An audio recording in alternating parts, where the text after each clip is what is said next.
Salam sejahtera, perkenalkan saya Dewi Pika Elben Batu. Saya dosen pada jurusan Pendidikan Pancasila dan Kewarganegaraan, Fakultas Ilmu Sosial Universitas Negeri Medan.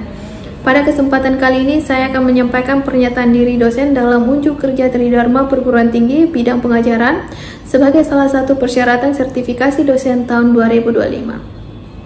Pada kesempatan kali ini, saya akan membahas tentang mata kuliah pengantar hukum Indonesia yang berisi tentang sejarah tata hukum Indonesia, kekuasaan kehakiman atau kekuasaan peradilan, lembaga negara, pokok-pokok hukum pidana dan acara pidana, ruang lingkup hukum perdata dan acara perdata, ruang lingkup hukum tata negara dan hukum administrasi negara, serta hukum internasional. Adapun lebih rinci mengenai mata kuliah pengantar hukum Indonesia dapat dilihat pada RPS yang telah saya lampirkan pada akun Sister. Terima kasih. Selamat pagi. Assalamualaikum warahmatullahi wabarakatuh.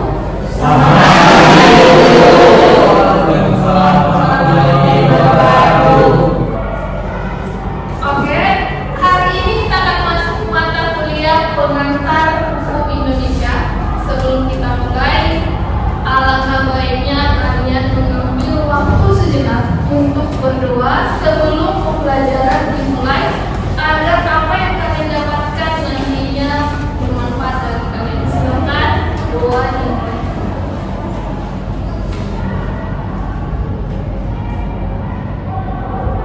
Oke, doa selesai. Oke, hari ini semangat adik-adik untuk belajar.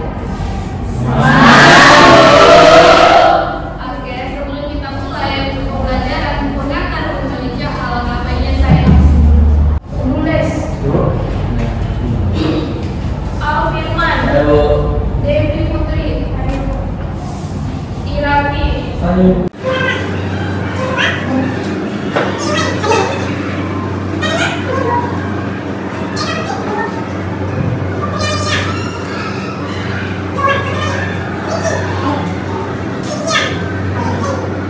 Oke, baik. Hari ini kita masuk materi mengenai kekuasaan peradilan. Sebelum saya masuk ke materi, saya mau tanya dulu. Apa yang kalian ketahui mengenai kekuasaan peradilan? Masih ingat? Belajar? Oke, apa itu kekuasaan peradilan?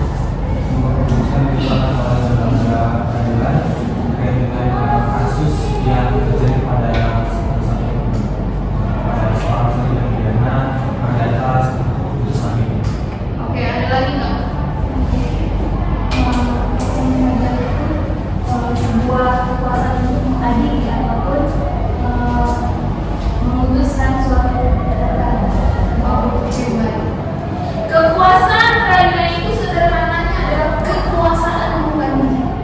Ada berapa lembaga di Indonesia ini yang punya hak untuk melakukan atau melakukan proses peradilan? Ada berapa? Mahkamah Agung, satu. Mahkamah Konstitusi, ada dua lembaga. Lembaga yang memiliki kekuasaan kehakiman, yang memiliki kewenangan atau yang memiliki hak untuk mengadili. Pertama adalah lembaga Mahkamah Agung, dua Mahkamah Konstitusi. Apa yang membedakan Mahkamah Agung dengan Mahkamah Konstitusi? Apa yang membedakan? Kenapa harus dibedakan Mahkamah Agung dan Mahkamah Konstitusi? Yang semua dalam kekuasaan kehakiman itu diatur dalam Undang-Undang 48 tahun 2009 tentang kekuasaan kehakiman terbagi dua.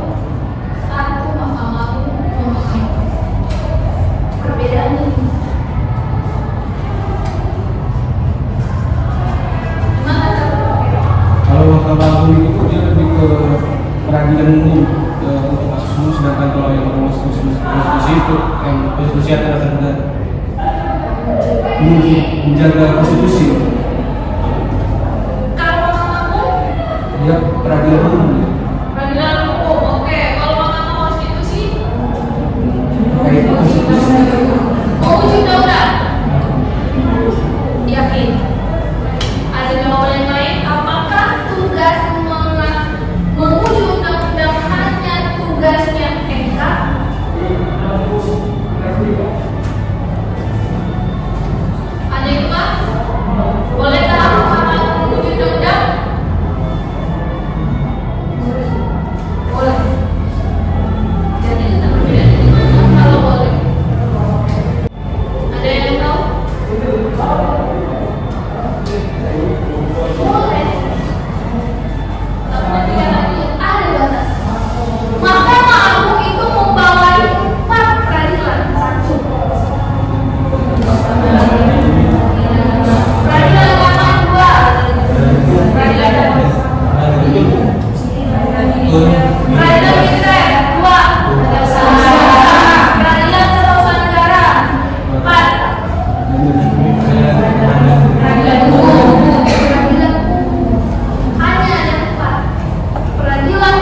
muslim. Khusus yang beragama non-muslim mau cerai, mau ngapain dia itu peradilan umum. Peradilan agama khusus untuk yang beragama muslim. Kita next, ada peradilan militer. Kasus apa sih yang diselesaikan di peradilan militer? Pidana. Oke. Kalau di militer itu bahas kasus pidana, di peradilan umum juga kasus pidana, bedanya apa? Yang profesi sebagai apa? Peradilan militer itu yang unik bagi orang-orang tentara yang sudah membuat kasus. Oke. Ada preman, ada TNI. Kita anggap ini sama-sama. Di mana kasusnya digali? Saya bisa sederhanakan contoh nih. Saya dan teman saya ada satu nih, kamu lah, dia TNI, saya sipil. Kami berdua merencanakan perampokan. Terjadi perampokan. Kira-kira kasus kami akan jadi di mana?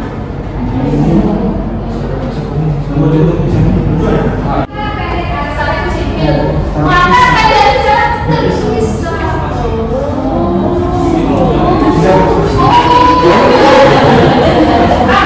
secara tulisan. Kenapa? Itu berkaitan dengan namanya kompetensi.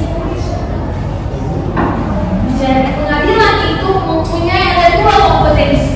Satu kompetensi absolut, dua kompetensi relatif. Makanya ini disisakan peradilan umum, agama, militer, dan ini dinamakan kompetensi absolut, di mana masing-masing peradilan tidak boleh mengadili melebihi kewenangan. Jadi kalau di militer itu khusus untuk yang profesi TNI dan kasusnya pidana. Kalau perdananya di mana?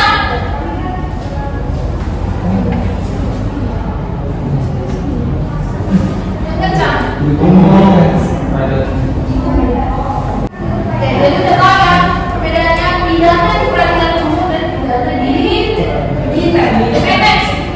Peradilan tata usaha negara. Kasus apa yang diselesaikan di sana?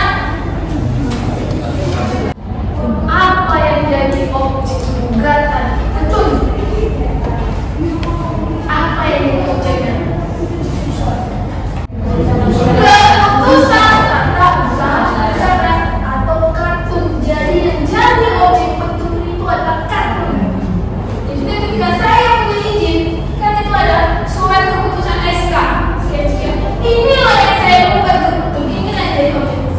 Sekian. Kalau terlalu jauh, jadi dekat-dekat saja. Apa yang bisa tadi buka ke daerah kalian itu?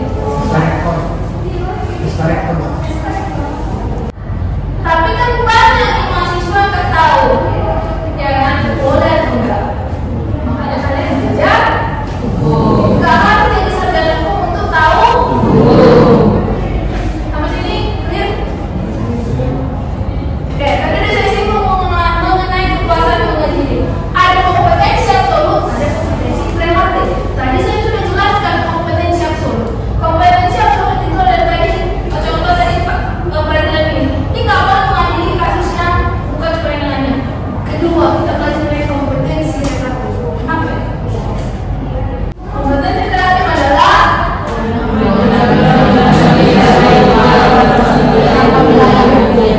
contoh dari definisi. Definisi udah ada. Bisa nggak kalian menganalisa dari definisi itu menjadi sebuah contoh? Bisa? Coba ngasih contoh, silakan. Saya kan di pengadilan negeri dan sedang saya dituntut ke dalam sengketa tanah. Jadi itu tidak bisa diselesaikan di pengadilan negeri Medan. Benar harus diselesaikan di situ. Yes. Ini adalah berkaitan yang namanya yurisdiksi. Ya. Kalau kasus itu berkaitan dengan yurisdiksi. Jadi kalau kasusnya jadi sedang, maka itu akan menjadi kekuasaan hukumnya pengadilan negeri sedang. Tapi saya mau bilang, walaupun kasusnya di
netralitas. Untuk netralitas. Netralitas. Terus kenapa netralitas sebenarnya Bang? Dianggap karena satu daerah ditakutkan adanya ketimpangan dalam pengambilan keputusan.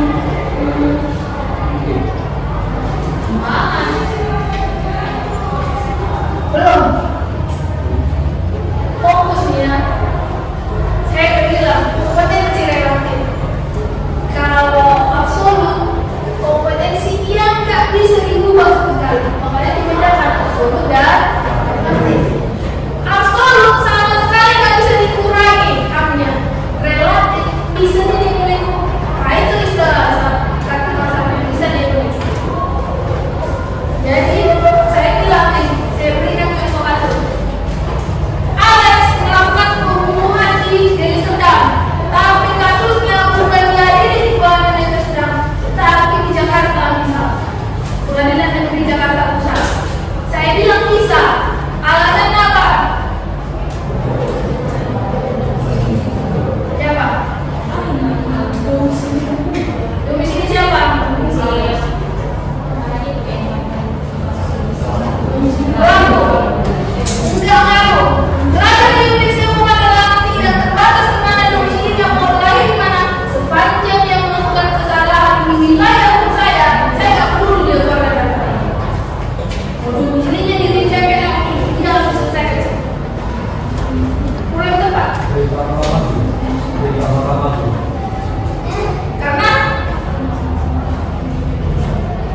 ya kayak misalnya kasus korupsi di luar negeri, terjadi korupsi di wilayah luar Jakarta, namun Mahkamah Agung ini memerintah kuasanya dia di Jakarta. kenapa?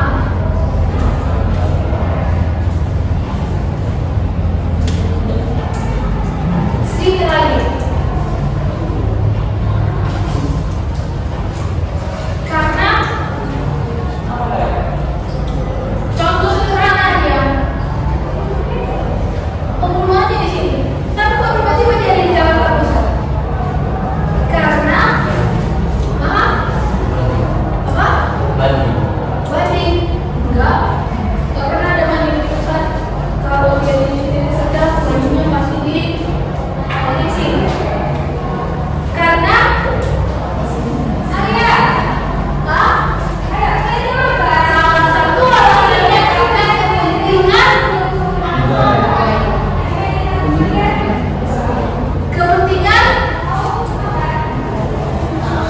kepentingan siapa?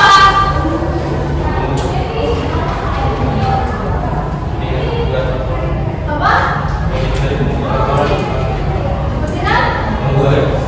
Dalam pidana tidak dikenal istilah memutuskan dan tergugat. Karena kepentingan, salah satu alasannya kepentingan daripada korban. Tapi itu harus sesuai dengan perintah Mahkamah Agung. Kalau tidak ada izin dari Mahkamah Agung tidak boleh dipindah. Kayak saya bilang itu kompetensi relatif, kompetensi yang bisa dinego. Kalau misalkan kita itu sedang bilang, oh saya harus jadi di sini. Kalau tidak terjadi kesepakatan dan tidak ada izin dari Mahkamah Agung itu boleh, harus dikembalikan. Kalau enggak, putusannya akan batal demi hukum. Oke, next. Terakhir Mahkamah Konstitusi. Mahkamah Konstitusi kewenangan yang pertama adalah judicial review. Apa judicial review?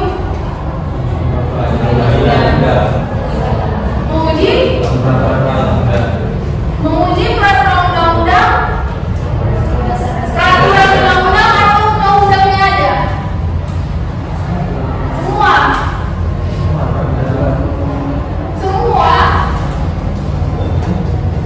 Yang bertentangan dengan undang-undang berdasarkan Indonesia Manusia. semua peraturan perundang-undangan atau undang-undang ada. Saya ulang, menguji semua peraturan perundang-undangan atau undang-undangnya ada.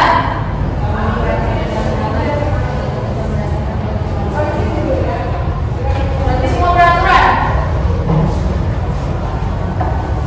Apa aja peraturan perundang-undangan satu?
Oke, next. Memutus pembubaran partai politik.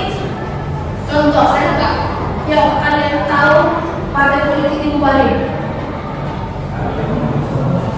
Partai politik apa yang pernah dibubarin?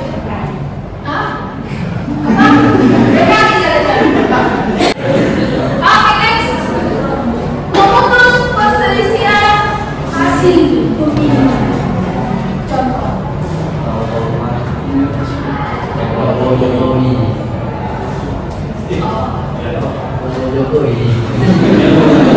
Contohnya adalah hasil pemilu 2019.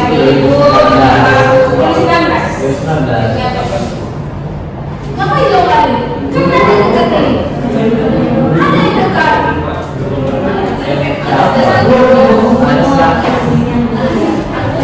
Ini yang paslon 1 dan paslon 3 kan bukan paslon 2 presiden. Kalian ngapain kalau oke. Next diskusi, ada yang bertanya? Selesai materi ini? Ada. Oke. Sekarang ada yang bertanya, saya akan kasih 11 analisa kasus.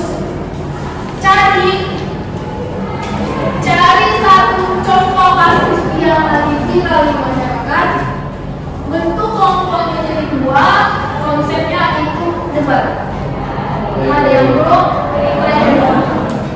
Minggu depan akan dipresentasikan.